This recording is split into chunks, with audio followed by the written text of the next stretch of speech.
آپ علیہ السلام کی ساری زندگی اسی میں گزری کہ اللہ کو اللہ ثابت کیا جائے اور بندوں کو اور مخلوق کو مخلوق ثابت کیا جائے.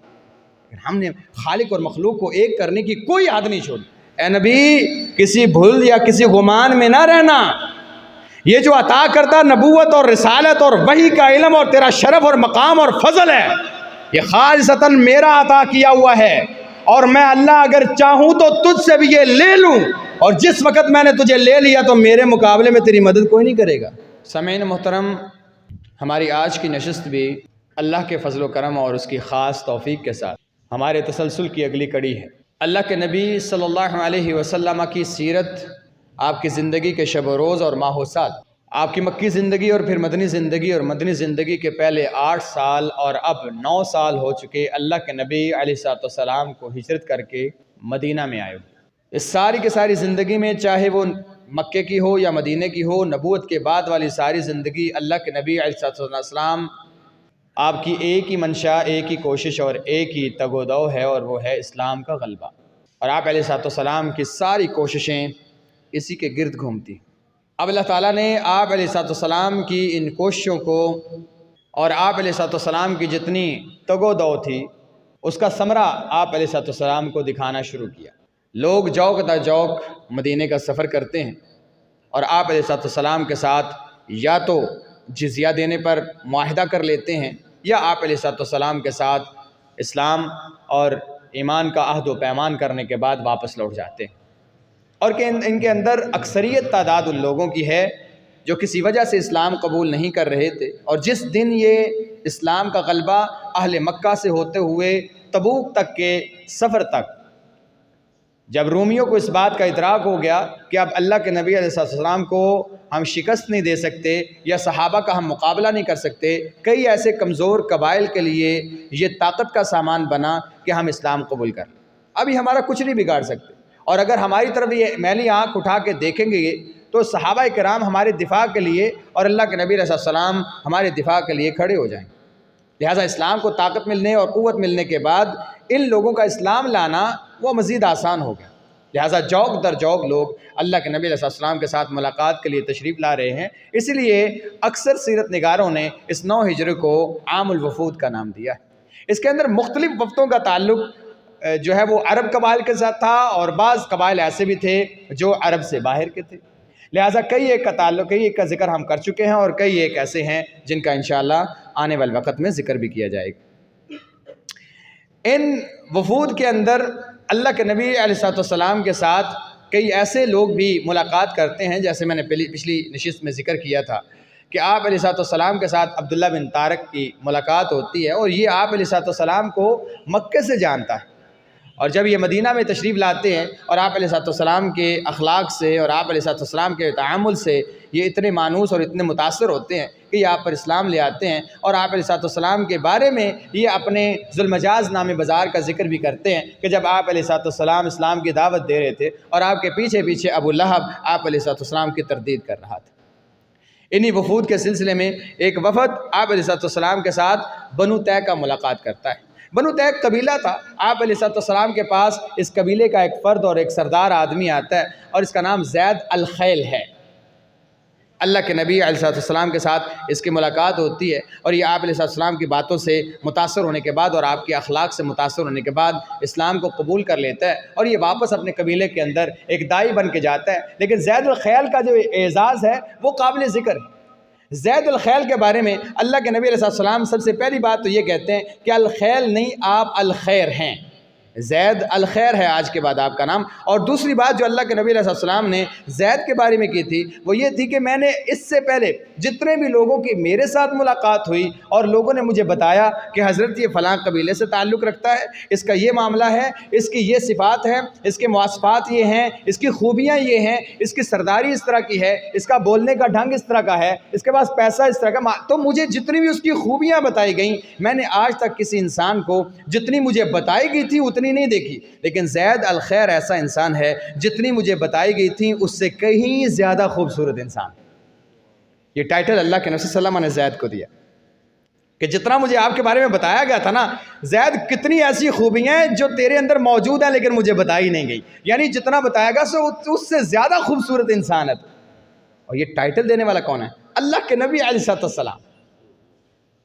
زید تیرے اندر اتنی خوبیاں ہیں، یعنی آپ نے صحابہ سے کہا زید کے بارے میں جتنا مجھے بتایا گیا تھا اس سے کہیں اعلیٰ خوبیاں ہیں اس کے اندر. بہرحال اللہ کے نبی علیہ السلام کے پاس ابو موسیٰ اشعری رضی اللہ تعالیٰ عنہ کا نام آپ نے سنا. ان کا قبیلہ آپ علیہ السلام کے پاس حاضر ہوتا ہے، اور ان قبیلے کے آنے سے پہلے آپ علیہ السلام صحابہ سے اس بات کا تذکرہ کر دیتے ہیں کہ آپ کے پاس اہل یمن سے کچھ لوگ ایسے آئیں گے، یہ جو قوم ابھی آپ کے پاس آئے گی کچھ وقت کے بعد، کچھ دنوں کے بعد. تو آپ علیہ السلام نے پیشن گوئی کر دی تھی کہ آپ کے پاس اہل یمن سے کچھ ایسے لوگ آنے والے ہیں جن کے دل آپ لوگوں سے بھی زیادہ نرم ہیں. اور پھر صحابہ نے دیکھا کہ اشعری قبیلے کے لوگ آپ علیہ السلام کے ساتھ ملاقات کے لیے آتے ہیں اور آپ علیہ السلام کے ہاتھ پر بیعت کرتے ہیں، اور آپ علیہ السلام ان کو ٹائٹل دیتے ہیں اور اعزاز یہ دیتے ہیں کہ اشعری قبیلے کا ہمارے ان صحابہ کے اندر ہونا یا اشعری قبیلے کے افراد کا ان مسلمانوں کے اندر ہونا ایسے ہے جیسے کسی انسان کے ہاتھ پہ کستوری ہوتی ہے، وہ خوشبو پھیلاتی رہتی ہے.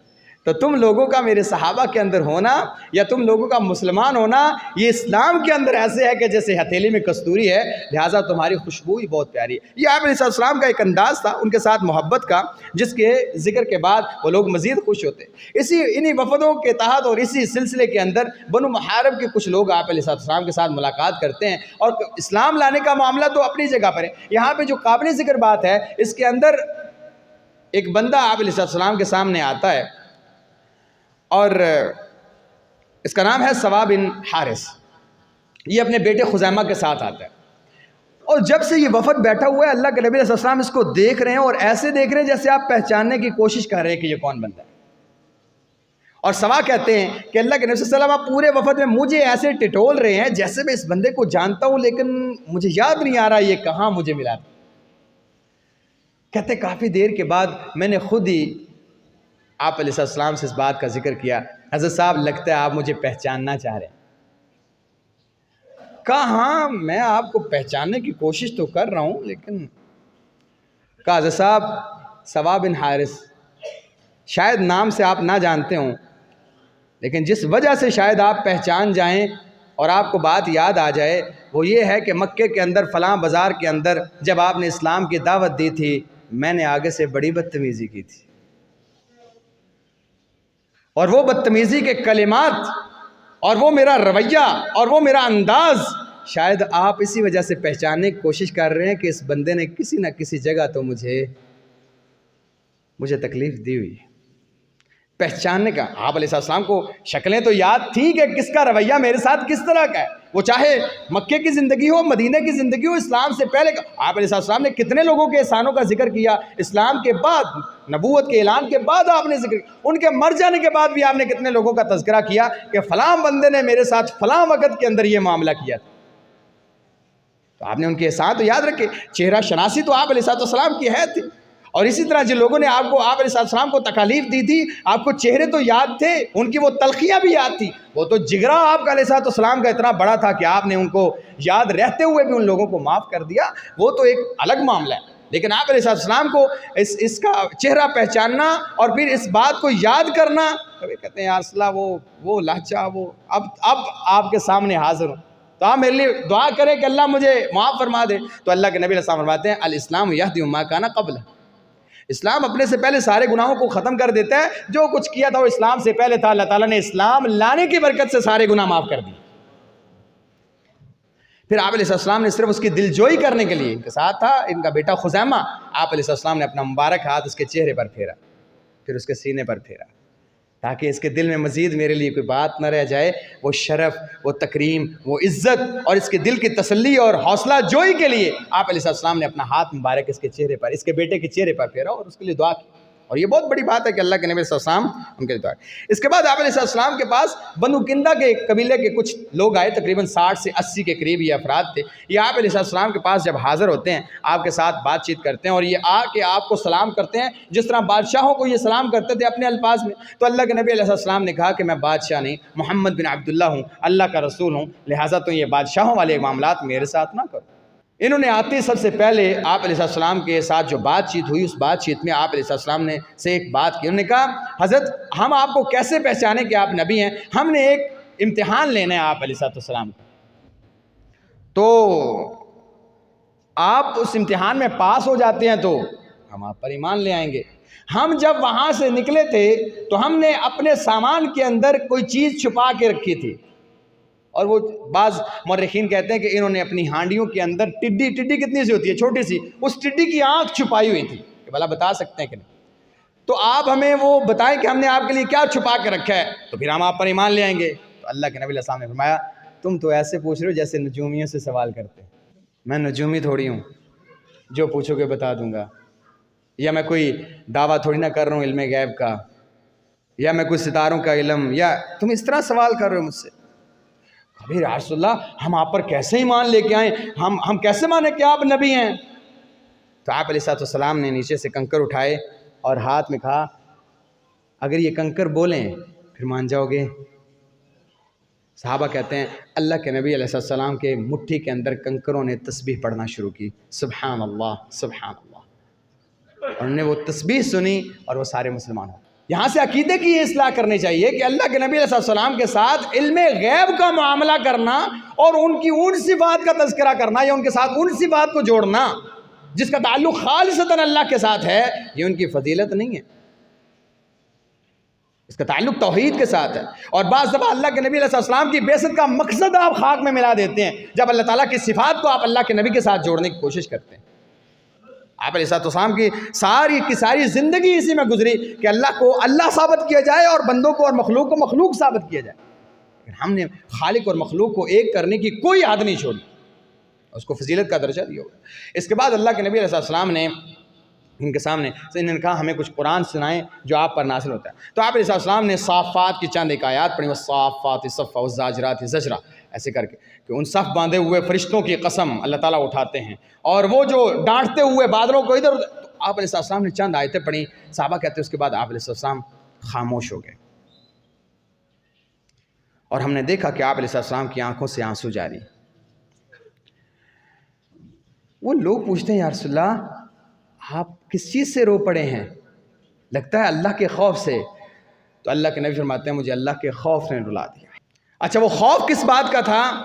اللہ کے نبی علیہ السلام فرماتے ہیں اللہ نے مجھے جس رستے پر بھیجا ہے صراط مستقیم پر، وہ تلوار کی دھار سے زیادہ باریک ہے، اور اگر میں وہاں سے تھوڑا سا ادھر ادھر سرکا تو اللہ تعالیٰ مجھے ہلاک کر دے گا۔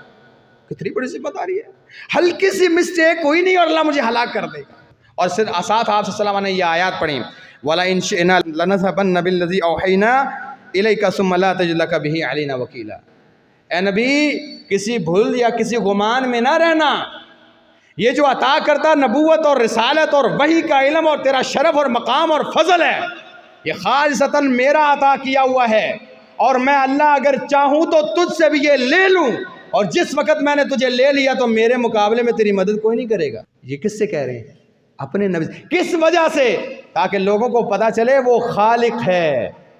کسی بھی منصب پر مخلوق پہنچے، مخلوق ہے، یعنی اپنے نبی کو بھی کہا یہ جو وحی کا علم ہے، اسی وجہ سے تیرا اور میرا تعلق اور یہ عبادتیں اور ریاستیں یہ خالصتاً میری توفیق، میرا عطا کیا ہوا، اسی وجہ سے تو گناہوں سے دور، وہ میں نے معافیوں کے اعلان، اور تو نیکیوں کے اندر بالکل سب سے آگے، اور جنات کے درجات کے سب سے اوپر، میرے ساتھ محبت کے بعد سب کچھ کس لیے میں نے دیا ہوا ہے، جس دن چاہوں چھین لو تجھ سے۔ نبوت اور رسال کس لیے؟ کسی کے دل میں یہ بات نہ آئے۔ اور ہم نے ایسا نقشہ اللہ کے نبی علیہ السلام کی شان کو بیان کرنے میں امت کے سامنے پیش کیا ہے کہ نعوذ باللہ جیسے اللہ تعالیٰ تو مجبور ہو چکا ہے اللہ کے نبی کی محبت میں، جو کہا جائے گا کر دے۔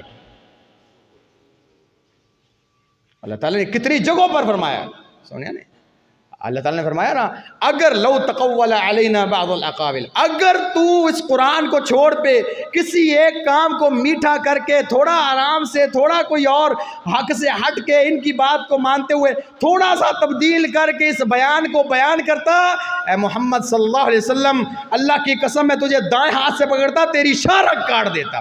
کر کے تو دیکھ تو یہ کس سے بات ہو رہی ہے؟ اللہ تعالیٰ نے کئی موقعوں پر اس طرح عبس وتولی ان جاءہ الاعمی، یہ نابینا تیرے پاس آیا اور یہ بدبخت کافر تیرے پاس بیٹھے ہوئے تیرے ماتھے پہ بل پڑے ہیں اس وجہ سے کہ نابینا تھا. یہ نابینا ہے، غریب ہے، مسکین ہے، تیرے اوپر ایمان لایا، مجھے ایک مانا، میری عبادت کرتا ہے. یہ سردار مکے کے جو متکبر لوگ، غرور گھمنڈی لوگ میری اطاعت نہیں کرتے، باغی، ان کے ساتھ بیٹھ کے جب یہ تیرا پوچھنے آیا تو تیرے ماتھے پہ یہ جو بل پڑے ہیں، کیوں پڑے ہیں؟ آج پڑھیں دوبارہ نہ پڑھیں. یہ کس کے لیے؟ اس لیے کہ میں خالق ہوں، تم مخلوق ہے. خالق اور مخلوق کا فرق، اور یہی فرق اللہ کے نبی علیہ السلام ساری زندگی امت کو بتاتے رہے، ساری زندگی. اور اسی توحید کو سب سے عام اور سب سے عجیب معاملہ کر کے ہم نے امت کے سامنے پیش کیا، جس کی کوئی ویلیو ہی نہیں. یہ جی دیکھیں جی اللہ چاہتے ہیں. اب تو ایک وقت تھا، میں مولانا صاحب کا نام نہیں لیتا، لیکن میں نے خود کلپ سنا، آپ بھی اس کو یوٹیوب سے سن سکتے ہیں، کہ سوال ہوا حضرت صاحب ہم کیا پیروں اور فقیروں سے ڈائریکٹ مانگ سکتے ہیں؟ یہی وہ وجہ تھی جسے شریعت کہتے ہیں سد الذریعہ. کوئی کام اگر حرام ہے تو اس کی طرف جانے والے تمام راستے شریعت نے بند کیے ہیں. جانتے ہیں کیوں؟ کیونکہ کوئی بعید نہیں ہے کہ یہ وہ پہنچ جائے گا. پہلے ہوتا تھا جب علماء بات کرتے ہیں نا کہ ان درباروں پر نہ جایا کرو فلان ہے، تو علماء جو کہتے ہیں ان پر فتوے بھی لگتے ہیں گستاخی کے، جو بھی شرک ہوتا ہے. نہیں جی شرک کہاں ہوتا ہے؟ کسی کے وسیلے سے مانگنا حرام ہے کیا؟ وہ تو جائز ہے. پھر اس کے جواز کے فتوے چلتے تھے. اب کسی نے سوال کیا حضرت صاحب اگر ایک بندہ وہ پیر صاحب سے ڈائریکٹ مانگ لے تو شرک ہو جاتا ہے؟ اور مولانا صاحب جواب دیتے ہیں نہیں. کس نے کہا؟ اس سے مانگنا اصل میں وہ اللہ ہی کو ذہن میں رکھتا ہے، عقیدہ اس کا ہے، تو اس کو مانگ رہے تو اس کا کوئی اس کو لاجیکلی یا اس کو گھما پھرا کے ثابت یہ کیا گیا ہے کہ ڈائریکٹ بھی اب اس سے مانگ لیتا ہے تو کوئی حرج نہیں ہے. توحید کہاں گئی؟ صحابہ کا وہ عقیدہ کہاں گیا کہ اللہ کے نبی صاحب نے کہا تھا جوتے کا تسمہ ٹوٹ جائے تو اللہ سے مانگنا؟ وہ عقیدہ کہاں گیا؟ ہم نے اپنے بچوں کو کیا دیا اس حوالے سے؟ سوشل میڈیا سے سارا دین لیا ہوا. اللہ کا واسطہ ہے، بنیادی چیز عقیدہ ہے. اگر آپ کے پاس پہلے تو عمل ہوں، ایٹ لیسٹ سب سے آخری حد وہ یہ ہے کہ آپ کے پاس عمل نہ بھی ہوں، یاد رکھیے گا عقیدے سے خالی ہو کے اللہ کو نہ ملیے گا. تباہ ہو جائیں گے، اللہ کی قسم برباد ہو جائیں گے اگر عقیدے سے خالی آپ ملے، یا آپ کے عقیدے میں شرک پایا گیا. تو جانے شرک کیا ہے، توحید کیا ہے. حضرت حذیفہ رضی اللہ عنہ فرماتے ہیں میں اکثر و بیشتر صحابہ کے خیر کے بارے میں سوال ہوتے ہیں، میں اکثر و بیشتر شر کے بارے میں سوال کرتا کہ کہیں مجھے وہ شر مل نہ جائے، میں اس شر کا شکار نہ ہو جاؤں. آپ نے کبھی شرک کے بارے میں سوال کیا بھائی جان یہ شرک تو نہیں ہوگا، میں یہ کروں شرک تو نہیں ہوگا؟ نہیں، ہمارے اکثر و بیشتر سوال توحید سے خالی ہوتے. یہ کام جائز ہے، یہ ناجائز ہے، اور بھائی عقیدے کی اصلاح کریں. آپ پوچھیں جی میں اپنی زندگی میں آج تک میرے بارے میں نے جو فلاں فلاں چیز کے بارے میں عقیدے رکھے تھے وہ یہ ہیں، حضرت صاحب مجھے یہ بتائیں یہ توحید اور شرک کے معاملات میں کہیں میں مشرک تو نہیں، موحد تو ہوں؟ اور کبھی اس کو سرچ تو کریں، اتنا خطرناک معاملہ. بہرحال یہ خالق اور مخلوق کا فرق بہرحال رکھیں. اس کے بعد اللہ کے نبی علیہ السلام کے پاس اسی عہد میں عام الوفود میں عبداللہ بن جریر البجلی آتے. یہ ایک نوجوان سردار آدمی تھے اور خوبصورت تھے. کہتے ہیں کہ میں جب اللہ کے نبی علیہ السلام کے ساتھ ملاقات کے لیے مدینے کے قریب پہنچا تو میں نے مدینے کے باہر سواری کو بٹھایا، اور بٹھانے کے بعد میں نے پوشاک زیب تن کی، اور میرے آنے سے پہلے اللہ کے نبی کہیں میرا ذکر کر چکے تھے. تو میں جب آیا تو میں نے دیکھا لوگ مجھے ایسے ٹیڑھی نگاہیں کر کے دیکھ رہے ہیں. مجھے بڑا عجیب ہوا. میں نے کہا ایسے دیکھ رہے ہو کہ جیسے کہیں میرا تذکرہ ہوا ہے، یعنی مجھے جانتے ہو. کہا ابھی اللہ کے نبی صلی اللہ علیہ وسلم آپ ہی کا ذکر کر رہے تھے. کہا کیا ذکر کر رہے تھے؟ کہا آپ کے پاس ابھی ایک بندہ آئے گا، اہل یمن کا بہترین انسان ہوگا، خوبصورت اتنا ہے کہ جمال اس کے چہرے سے چھلک رہا ہوگا، اتنا خوبصورت ہوگا. وہ آپ ہیں تو ہم آپ کو دیکھ رہے تھے کہ اللہ کے نبی صلی اللہ علیہ وسلم نے ابھی آپ کی بات کی تھی. اللہ کے نبی علیہ السلام نے ان کو جب بلایا تو قریب آئے تو اپنی چادر ان کے نیچے بچھائی، کہا اس کے اوپر بیٹھو. اور اللہ کے نبی صلی اللہ علیہ وسلم نے ایک بات فرمائی، انزل الناس منازلہم، لوگوں کے مقام اور مرتبے کے اعتبار کے ساتھ ان کے ساتھ معاملہ کیا کرو، ان کی عزت کیا کرو۔ سردار ہے، سردار کا بیٹا ہے، خوبصورت نوجوان ہے، اسے میں کہوں صحابہ کے ساتھ وہاں جا کے صفہ والوں کے ساتھ درمیان میں بیٹھ جاؤ تو وہ فیل کرے گا، اس کے ساتھ معاملہ کرو، پھر دین کی مٹھاس جب اس کے دل میں بیٹھ جائے گی تکبر خود بھی چلا جائے گا، لیکن اس کے ساتھ معاملہ، اس کے ساتھ ڈیلنگ اس طرح کرو جس مقام پر وہ فائز ہے۔ تو آپ صلی اللہ علیہ وسلم نے دیکھا سردار کا بیٹا، سردار ہے، قوم کا امیر بھی ہے، خوبصورت نوجوان ہے، آپ نے پہلے اس کی صفات کا تذکرہ بھی کیا، پھر اپنی چادر مبارک پر اس کو بٹھایا۔ عبداللہ کہتے ہیں پھر آپ صلی اللہ علیہ وسلم نے مجھے ایک مہم پر بھیجا، وہ ایک بتوں والا گھر تھا ذوالخصلہ، تو اس کی طرف بھیجا، میں نے اپنے قبیلے کے چند نوجوانوں کو لیا، اس کو جلا کے راکھ کا ڈھیر بنا کے اللہ کے نبی علیہ السلام کو آ کے خبر دی۔ اللہ کے نبی علیہ السلام نے 5 بار مجھے برکت کی دعا دی، اللہ تجھے برکت دے، اللہ تجھے برکت دے، اللہ تجھے برکت دے، اللہ تجھے برکت دے، اللہ تجھے برکت دے۔ اللہ کے نبی نے 5 دفعہ میرے لیے اور ان قبیلے والوں کے جو گھڑ سوار میرے ساتھ گئے تھے 5 دفعہ برکت کی دعا دی۔ اس کے بعد آپ علیہ السلام کی زندگی اور سیرت کے ایک اہم ٹاپک کی طرف اور اہم مزاج کی طرف اشارہ کرتے ہیں۔ پتہ کیا کہتے ہیں؟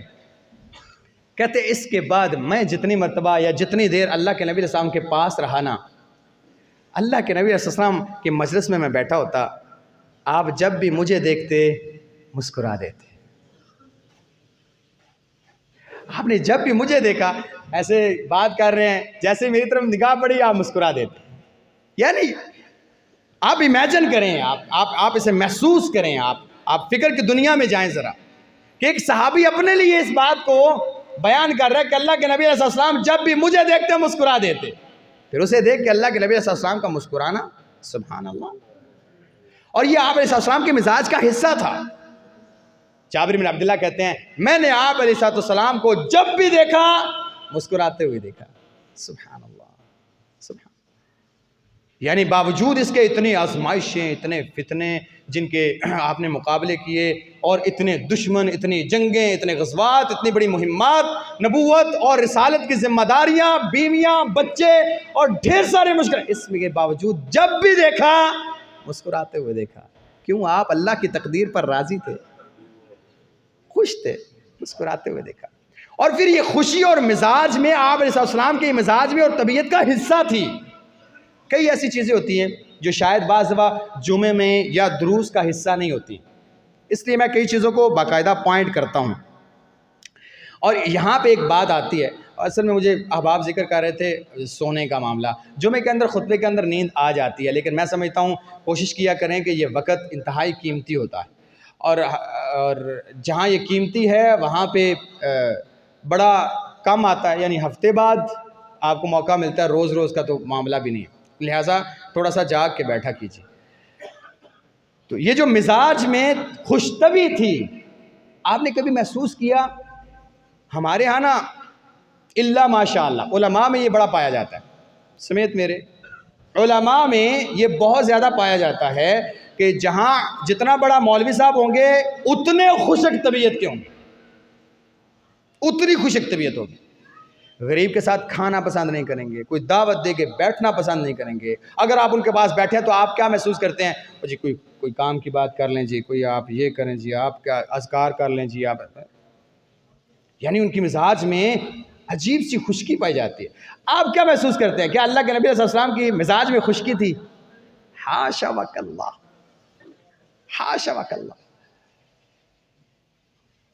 حضرت علی رضی اللہ تعالیٰ فرماتے ہیں اللہ کے نبی علیہ السلام کو جو دور سے دیکھتا ہابا، مرعوب ہو جاتا، ڈر جاتا، جیسے ہی آپ علیہ السلام اس کے قریب آتے احبہ، آپ سے محبت کرنے لگتا۔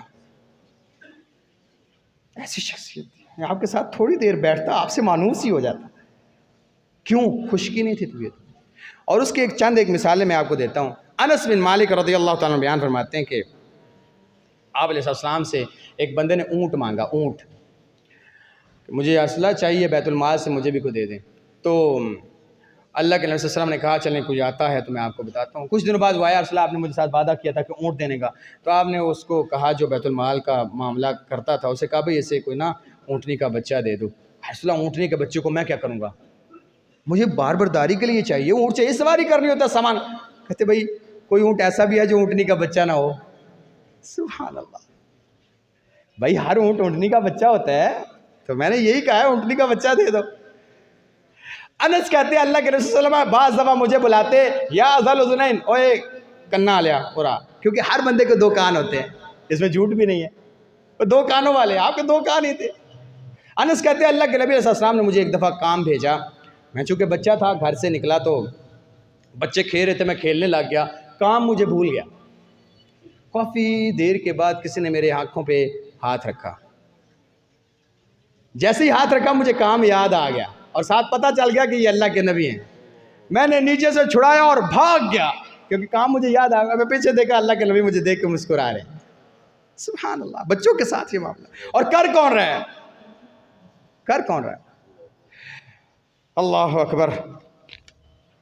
ام ایمن کہتی ہیں کہ میں اللہ کے نبی صلی اللہ علیہ وسلم کے پاس آئی اور میرے نا خامند کا کوئی معاملہ تھا, میں نے وہ ذکر کیا تو آپ نے کہا تمہارا خامند کون؟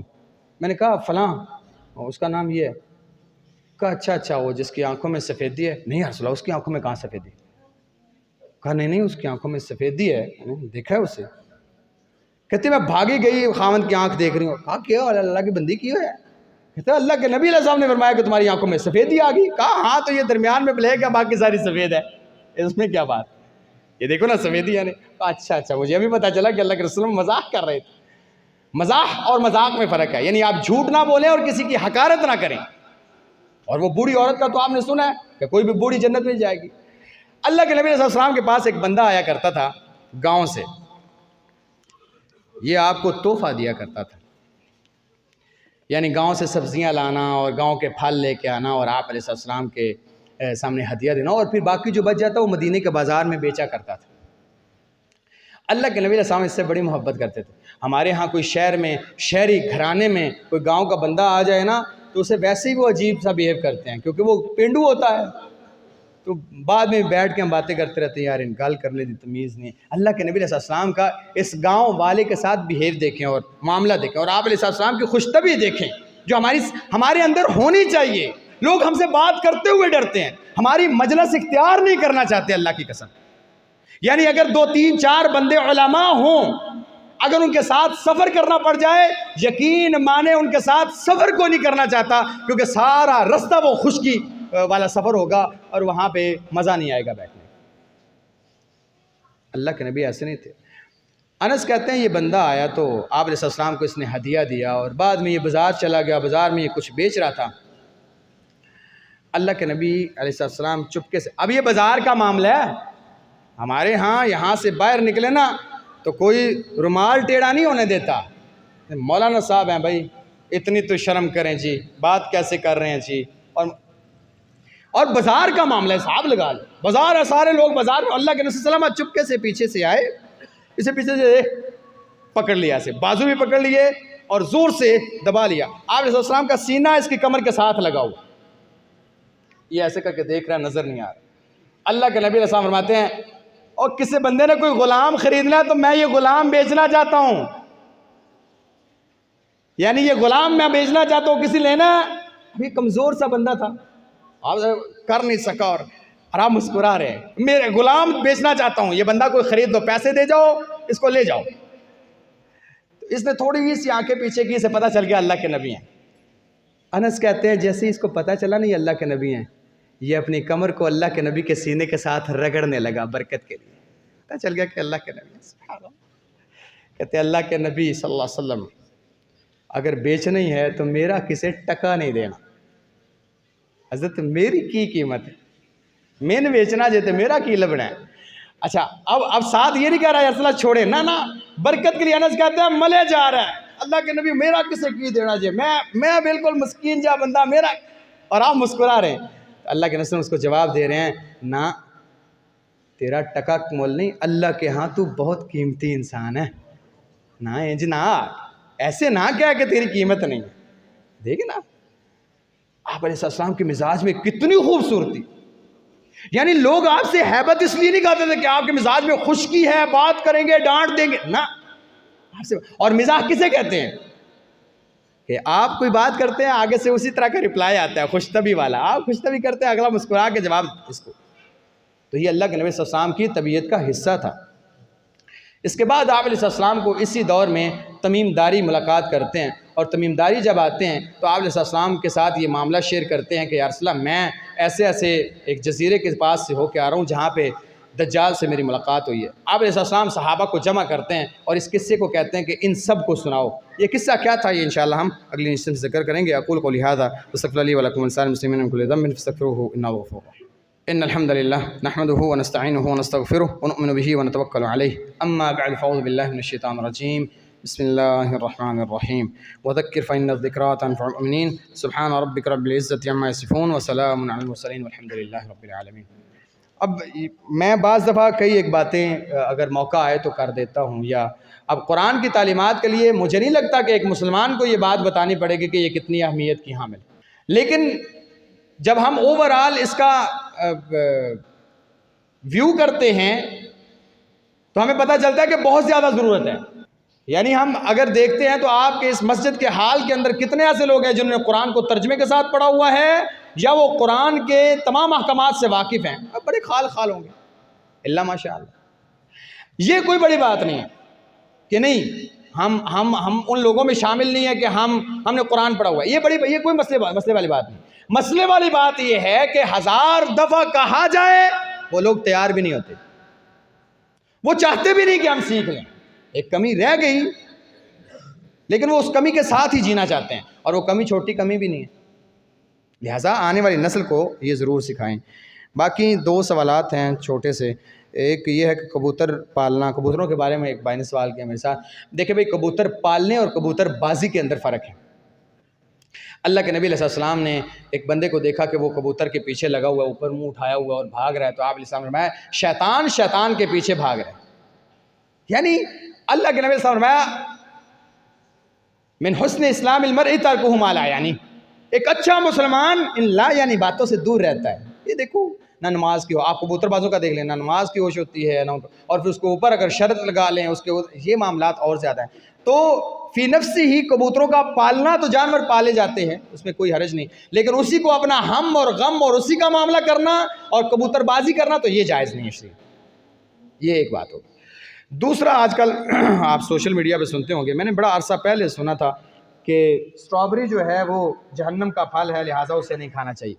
پتہ نہیں کون ان بیچارے دکانداروں کے پیچھے پڑا، اللہ کا واسطہ ہے۔ زقوم الگ چیز ہے، زقوم تھور کا جسے جہنمیوں کا پھل کہا گیا وہ الگ چیز ہے، کانٹے دار پھل ہے۔ کہتے ہیں جی اس سے مشابت رکھتا ہے، اس کی بناوٹ میں، اس کے اوپر جو دانے دار ہیں وہ کانٹے سی مشابت۔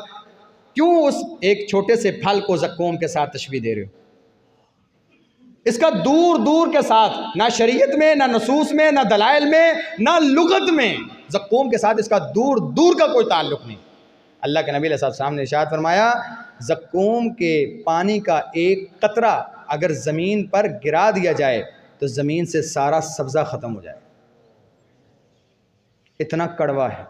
آپ علیہ السلام نے فرمایا کھانے والوں کا حال کیا ہوگا؟